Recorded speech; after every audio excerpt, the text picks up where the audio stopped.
আমার মা ছোটবেলায় দেখতাম বৃষ্টি নামলেই ভুনা খিচুড়ি আর মাংস রান্না করতো।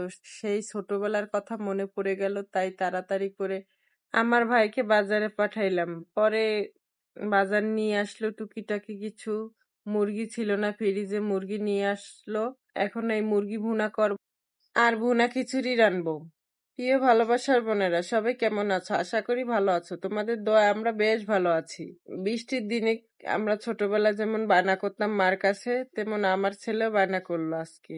আজকে বৃষ্টি নামতেছে, খিচুড়ি রান্না করতে বলতেছে। তাই যেই বলা সেই কাজ, কুটতে কাটতে সব জোগাড় করে নেব। আলু কেটে নেব, গোল গোল করে আলু কেটে দিলে কিন্তু বেশ মজা লাগে মাংসের সাথে। তাই মাংসটা কেটে নিলাম। ফ্রিজে কোনো মাংস ছিল না, তাই মাংসটা নিয়ে আসলো।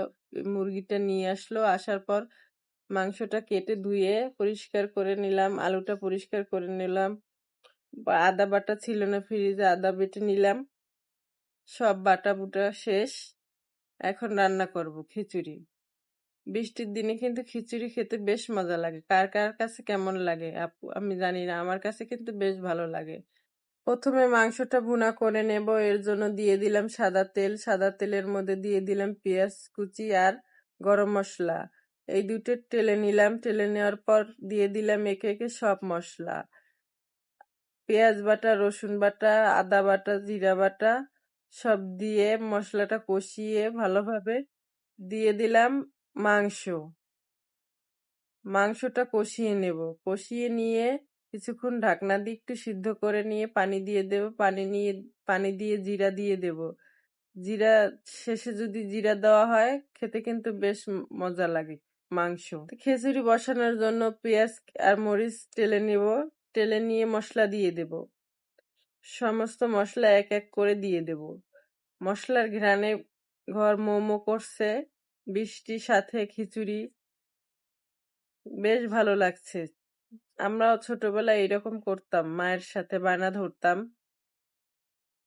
তা মা খিচুড়ি রান্না করে দিত। মুরগির মাংস বা গরুর মাংস যা থাকতো বাসায় তাই রান্না করে দিত। এখন আমিও আমার ছেলেকে সেইভাবে দিস। আমার ছেলেও বায়না ধরছে খিচুড়ি খাবে। এখন পরিমাণ মতো দিয়ে দেব পানি। পানি দিয়ে ঢেকে দেব। ঢেকে দিয়ে একটু উতলাইলে নেড়ে দেব। নেড়ে দেওয়ার পর ঢাকনাটা উঠে দেখব কতটা হয়েছে। প্রায় হয়ে গেছে। এখন জিরার গুঁড়া দিয়ে দেব। জিরার গুঁড়ো দিয়ে নেড়ে চেড়ে ঢাকনা দিয়ে ঢেকে দেব। মাংস রান্না হয়ে গেছে। খিচুড়ি রান্নাও হয়ে গেছে। মাংস রান্না হয়ে গেছে। খিচুড়িও রান্না করা হয়ে গেছে। আমার ছেলে আর তর সইছে না, বলতেছে আম্মা আমাকে খেতে দাও। এর জন্য ছেলেকে তাড়াতাড়ি খেতে দেব।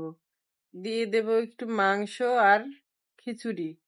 গরম গরম ধোয়া ওঠা খিচুড়ি সাথে মাংস ভুনা খেলে যেন মন ভরে যায়। ভিডিও ভালো লাগলে লাইক কমেন্ট শেয়ার করবেন, ফলো দেবেন।